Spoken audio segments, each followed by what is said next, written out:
পালাবো না, কোথায় পালাবো? প্রয়োজনে ফখরুল সাহেবের বাসায় গিয়ে উঠবো। দেখ দেখ দেখ কি সুন্দর মেয়ে গেছে। একের চেহারা আই যাই দেখি। এই যে আপু একটু দাঁড়ান। এই যে শোনেন আপু, দাঁড়ান আপু, আপনাকে সিনারিটা লাগছে। আপনার বাসা কোনে? আপনার চেহারা এত সুন্দর, এতক্ষণ ধরে আপনার সাথে কথা বলতেছি, আপনি কিছুই বলতেছেন না। আমি কিন্তু মুখ দেখতে বাধ্য হবো। আমি বলি গুন্ডা সরিয়ে ফেলাবো। দাঁড়ান, আপনি কি বলেন? আপনি মুখ সরাবো কিন্তু।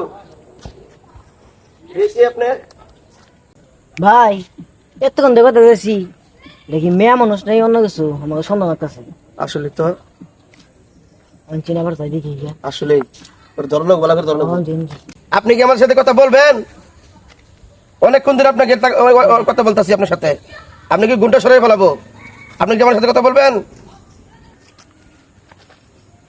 ভাই রাত ভাই দেখি ঘুমটা কোন চুপ না সন্দেহ করতেছে আমার শুনছেন।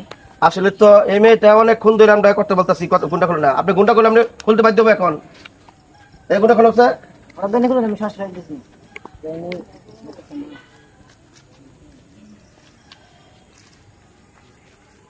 ভাই এটা কাওয়া দে কাওয়া কাদের এই মেয়ে মানুষ না, কাওয়া কাদের। ধর ধর ধর। তুমি কেমন তো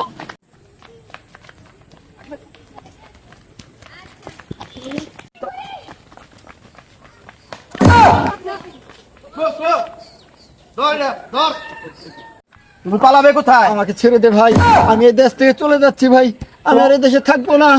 তুমি মেলা জ্বালাইছ, তোমাকে আর ছাড়বো না। ছেড়ে দে ভাই। না, তোমাকে সেনাবাহিনীর কাছে নিয়ে দেবো। সেনাবাহিনী তোমাকে সাইজ করবে। বাংলাদেশ একমাত্র সেনাবাহিনী টিকে রাখবে। ছেড়ে দে, ছেড়ে দে, আমাদের সেনাবাহিনী আছে, আর কোনো চিন্তা নাই। ছেড়ে দে।